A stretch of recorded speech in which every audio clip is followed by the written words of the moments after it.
Hi students, today again I am present before you with the next part of the running chapter, that is the Constitution of India.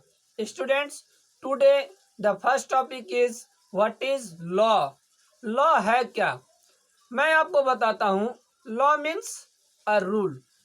A rule which can be enforced by the authority or government is called a law.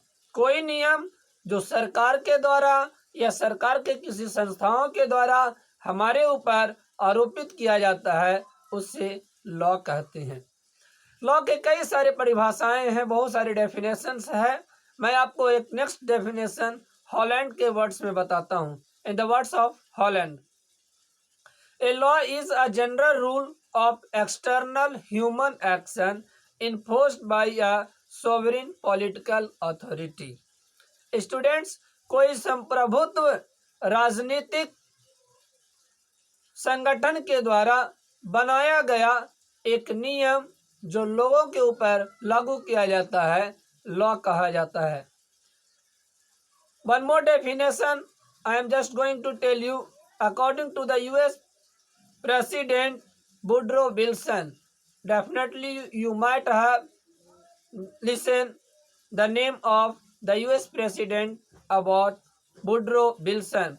Law is that portion of the established habit and thought of mankind which has gained distinct and formal recognition in the shape of uniform rules backed by authority and power of the government. But in simple word, laws are a set of rules and regulations according to which a country is governed and are widely recognized by society. Students, what is the importance of law? Law का क्या importance है, क्या विशेषता है? Many more importance are there. The first one is laws are very important for smooth functioning of the government. सरकार एक अपने तरीके से कार्य करे, उस कार्य के लिए कानून की आवश्यकता होती है. The second one is they regulate the civic life of the people living in a society. किसी समाज में व्यक्ति किस प्रकार रहे यह सुनिश्चित लॉ के द्वारा किया जाता है.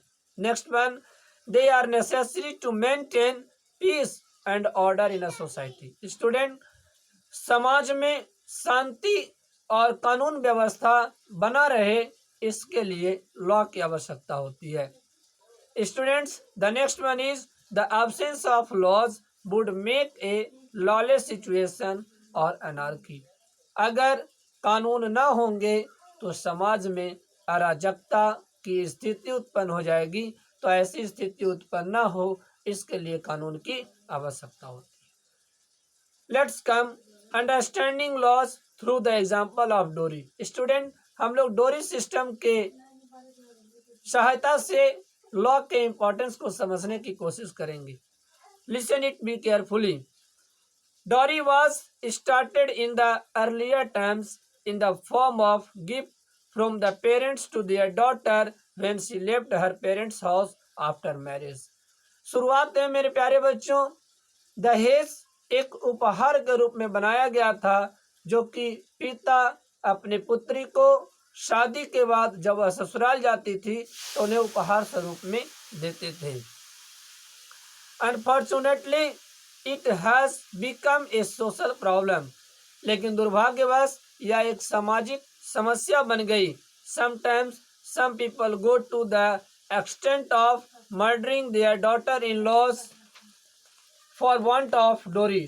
कभी कभी तो हम और आप न्यूज़पेपर में या मीडिया के द्वारा यह भी सुनते हैं कि दहेज के कारण किसी बहू को हत्या कर दी जाती है.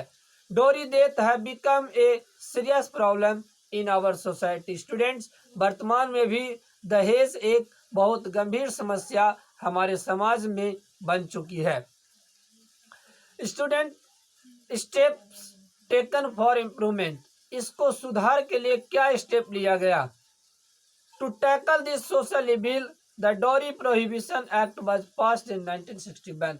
1961 ईस्वी में सबसे पहला दहेज विरोध कानून लाया गया, but it had not been effectively implemented, लेकिन इसे पूर्ण रूप से इम्प्लीमेंट नहीं किया गया।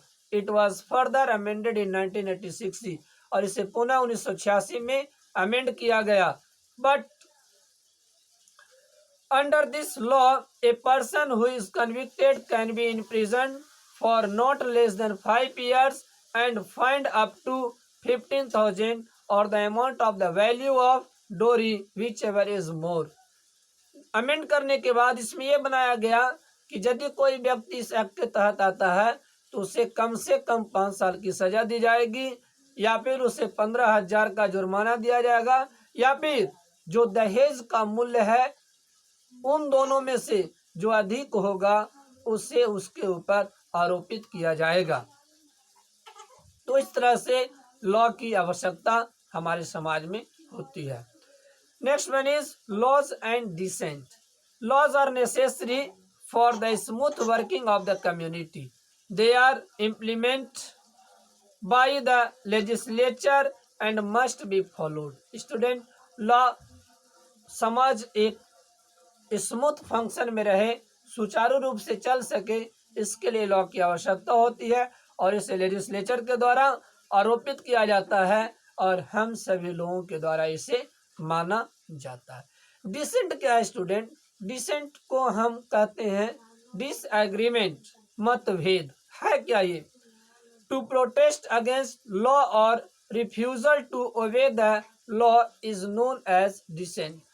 कभी कभी सरकार कुछ ऐसे कानून को बना देती है जो समाज विरोध होता है, तो लोग उसे क्या करने लगते हैं? विरोध करने लगते हैं। तो यह विरोध करना ही या प्रोटेस्ट करना ही डिसेंट कहलाता है। When a law is not acceptable to a certain group of people, they might refuse to abide by it and protest against it. It is an important feature of a democratic form of government. It helps to prevent a democracy from turning into dictatorship. Student, dissent भी democratic form of government में बहुत ही आवश्यक है। पहले तो आप ये जानिए कि हमारे देश में सरकार का स्वरूप कैसा है, तो प्रजातांत्रिक है, डेमोक्रेटिक है। स्टूडेंट, कभी कभी ऐसे नियम कानून बना दिए जाते हैं जिसके ऊपर लोगों का मतभेद हो जाता है, तो यह मतभेद, यह न मानना, इसी को डिसेंट कहा जाता है, और यह आवश्यक भी है। अगर इसे नहीं किया जाएगा तो जो लेजिस्लेचर बॉडी है और वह अपने आप में तानाशाही का रूप ले लेगा, डिक्टेटरशिप का रूप ले लेगा। तो ऐसा डिक्टेटरशिप न हो, इसके लिए डिसेंट भी अति आवश्यक है। लेकिन उन दोनों में से डिसेंट और लॉ में जो ज़्यादा बेहतर है उसे समाज में आरोपित किया जाना चाहिए। It hold drink to be more damnable than thieving. Student, ये महात्मा गांधी का एक स्टेटमेंट है। इसमें गांधी जी ने यह बताने की कोशिश की कि किसी चीज़ों को बनाने से पहले बहुत सारी चीज़ों को सोचना चाहिए, और सोचकर तभी समाज पर आरोपित किया जाना चाहिए। Students, now this chapter is finish. The next chapter will be taught in the next lecture. Thank you. Bye bye and have a nice day.